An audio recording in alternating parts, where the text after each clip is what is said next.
Oke, Bu Aulia. Siap, Bu Ya, Aulia? Pak. Insya Allah siap, Pak. Oke, baik, Bu Aulia. Kita mulai ya. Bismillahirrahmanirrahim. Ya. Assalamualaikum warahmatullahi wabarakatuh. Waalaikumsalam warahmatullahi wabarakatuh.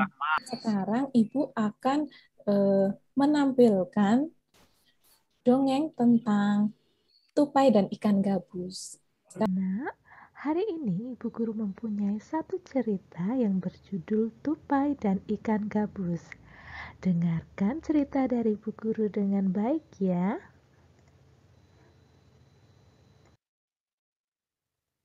Dahulu kala, hiduplah sepasang sahabat di daerah Kalimantan Barat. Mereka adalah seekor tupai dan seekor ikan gabus.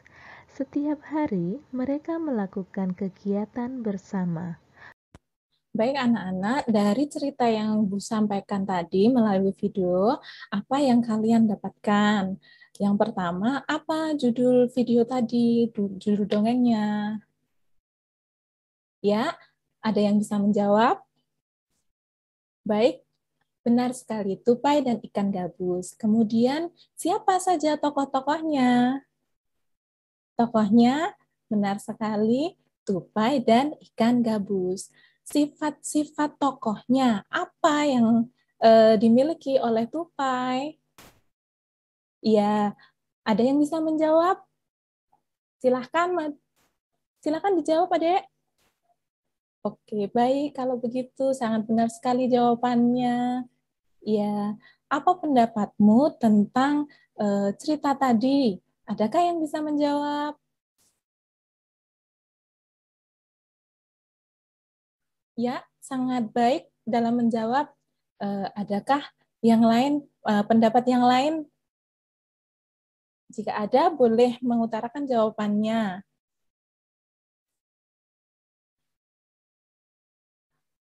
Baik, anak-anak, adakah yang ingin ditanyakan tentang dongeng yang sudah Ibu berikan tadi? Tidak ada? Kita lanjutkan ya.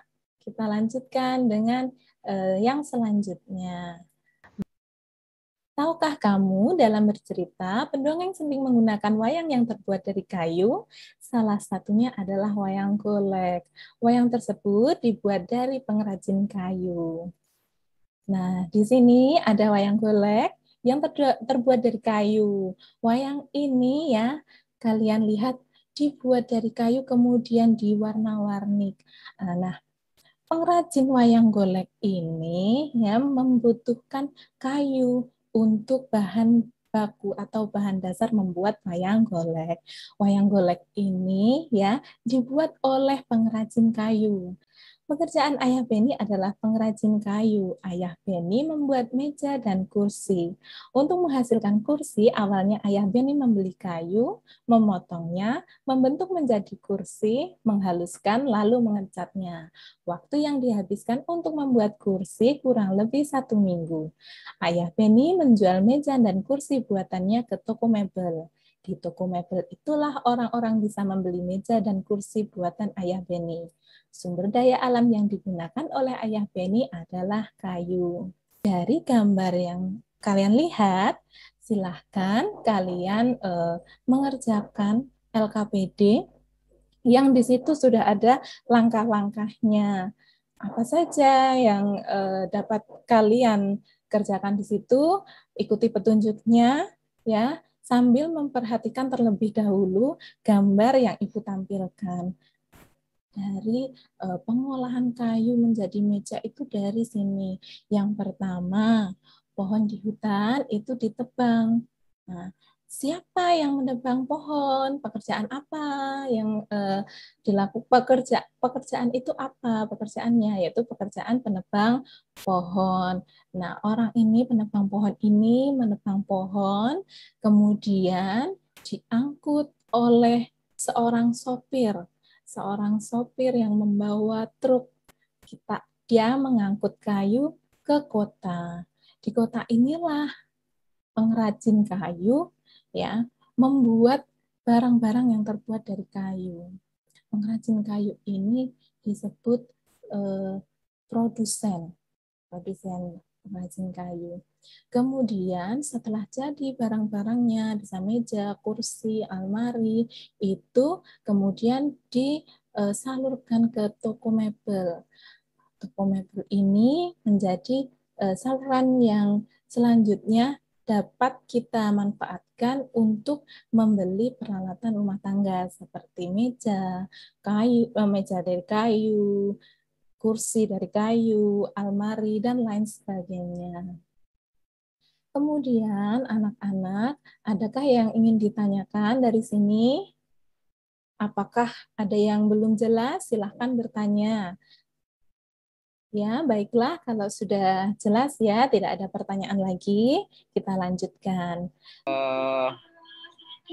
Seorang guru dituntut untuk mampu menghadirkan alat evaluasi ya. Alat evaluasi tentunya alat evaluasi yang dihadirkan itu adalah alat evaluasi yang mampu mengukur ketercapaian tujuan pembelajaran. Ya. Mampu mengukur ketercapaian tujuan pembelajaran. Di sisi lain, tujuan pembelajaran harus tercapai, kemudian ada 3 ranah, yaitu ranah sikap, ranah keterampilan, dan ranah kognitif itu sendiri, yang betul-betul harus menghadirkan alat ukur untuk mengukur ketiga ranah ini. Nah, pertanyaan saya, Anda sudah menyusun 3 set pembelajaran, ya? Nah, dari 3 set pembelajaran tersebut, saya ingin meminta penjelasan dari Ibu Aulia, bentuk-bentuk alat penilaian dan instrumen penilaian yang Ibu gunakan dalam set pembelajaran tersebut. Silakan dijelaskan. Baik, Pak. Dalam evaluasi saya menyusun evaluasi itu dengan penilaian pengetahuan sikap, dinilai dengan observasi, kemudian penilaian pengetahuan disusun dengan tes tertulis, dan yang terakhir keterampilan disusun dengan instrumen unjuk kerja. Di sini untuk itu saya ya menyusun rubrik, kemudian pedoman penskoran, dan pedoman penilaian. Untuk pengetahuan disusun kisi-kisi, kemudian soal evaluasi, dan kunci juga pedoman penskorannya.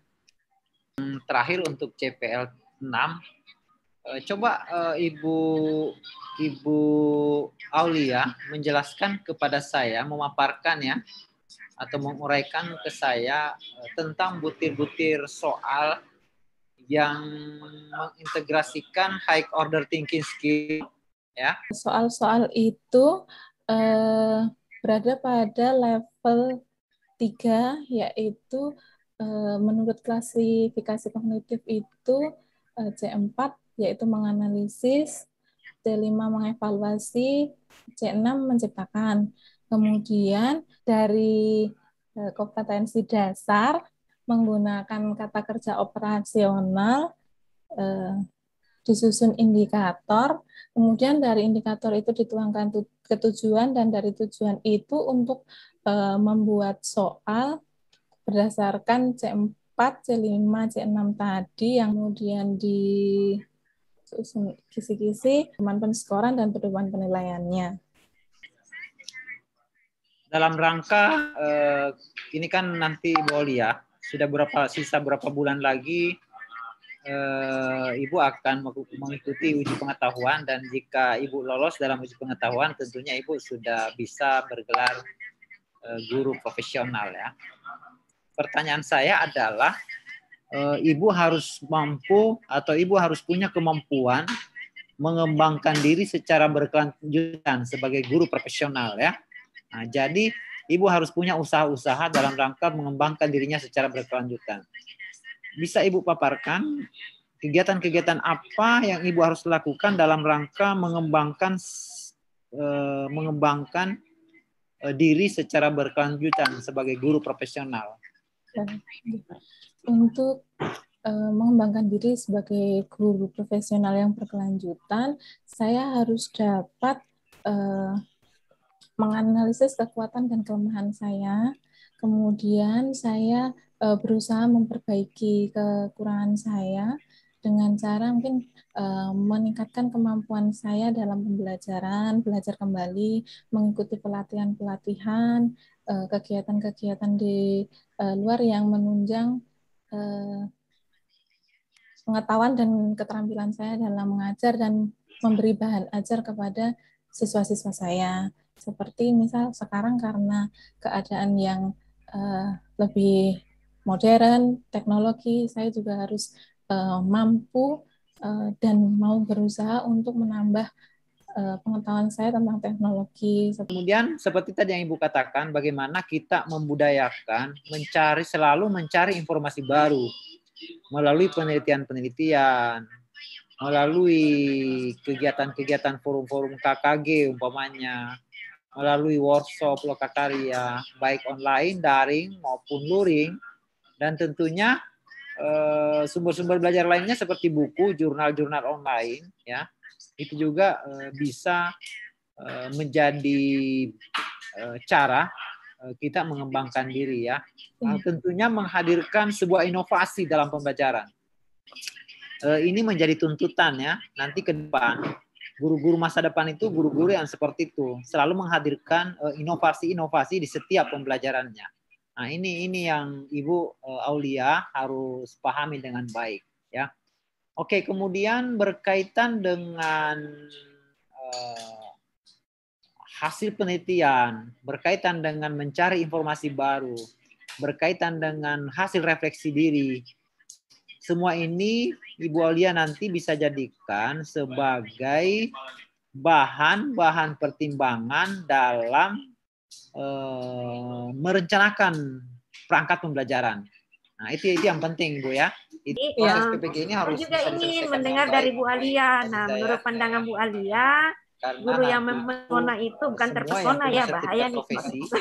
Itu yang mempesona itu seperti apa menurut Bu Alia? Guru P3K.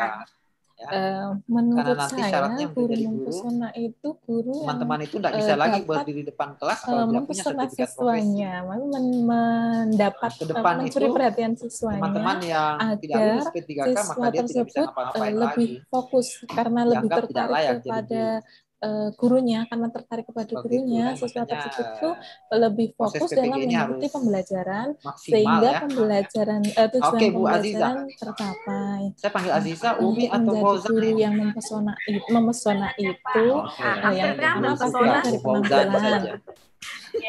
Ya. Oke, Bu Umi. Silakan Bu, Umi.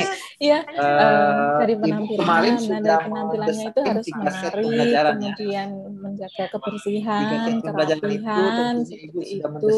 Kemudian lagi, sehingga nanti tujuan dari pembelajaran itu sekarang ini harus bisa berkomunikasi dengan siswa dengan baik, sehingga siswa itu tidak canggung dengan gurunya. Sehingga yang pembelajaran 421 pembelajaran. Sehingga kalau siswanya melihat gurunya menguasai pembelajaran kan, wah guru saya pinter nih ini. Jadinya siswanya lebih tertarik lagi dan percaya tentunya kepada gurunya. Terus pembelajaran yang juga kita harus memahami karakter siswa. Mungkin ada siswa kan teknologi dalam pembelajaran. Beberapa siswa memiliki karakter yang berbeda-beda. Sehingga mungkin apa yang kalau kita menguasai apa mengetahui karakter siswa juga lebih mudah menyampaikan pembelajaran dan kurang lebih 10 siswa menit dapat menangkap pembelajaran dan tidak harus dimulai dari awal, ya. Kan hanya 10 menit memfasilitasi nanti bisa siswa langsung juga. dari jadi mana sehingga saya bisa memotret bahwa Ibu sudah sangat memahami bagaimana konsep-konsep pembelajaran tidak bermakna. hanya memberikan transfer ilmu saja, tapi humble juga, murah hati, murah senyum. Nah, seperti Bu Alia nih. Nah, Bu Alia ini murah senyum. Ya, perhatian sama muridnya. Kemudian ada rasa simpati. Mungkin kan kadang-kadang anak ada yang merenung, itu kan ditanya, kemudian di agar anak itu lebih ceria lagi, tidak merenung lagi, seperti itu.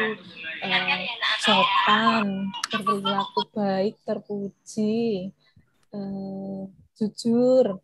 Kemudian terampil menggunakan teknologi, karena zamannya seperti ini, anak-anak sudah pandai dengan teknologi, jadi kita juga harus terampil dalam menggunakan teknologi. Terima kasih Bu Aulia. Ya.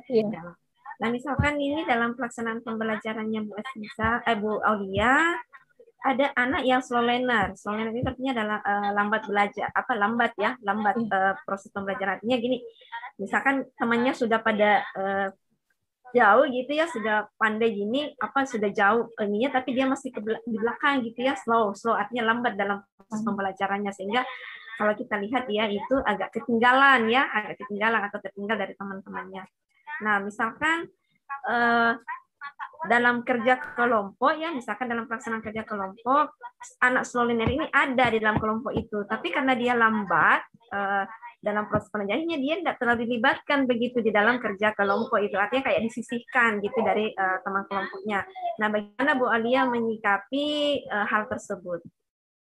Mungkin saya dengan menyikapinya itu memberi bimbingan kepada siswa tersebut. Jadi saya dekati, kemudian diarahkan agar tetap aktif mengikuti kegiatan berkelompok sehingga tidak tertinggal dengan temannya, dan memberi masukan kepada teman-temannya agar temannya ini tetap diajak bersama, tidak ditinggalkan, karena mereka itu sebenarnya kan sama, jadi harus saling bekerja sama, tidak boleh meninggalkan, diajari untuk ini membimbing teman sejawat. Kadang-kadang kalau anak itu sama gurunya terlambat, tapi kalau saat bekerja sama dengan temannya dia dapat mengikuti seperti itu. Mungkin juga lambat karena ada rasa minder gitu, sama temannya sudah dicap lambat, jadinya lambat, jadinya dia tambah tidak percaya diri, jadi seakan-akan dia memang lambat gitu. Jadi motivasi tidak hanya dari saya, kemudian saya minta teman-temannya juga ikut bersama-sama agar temannya tidak ditinggal gitu.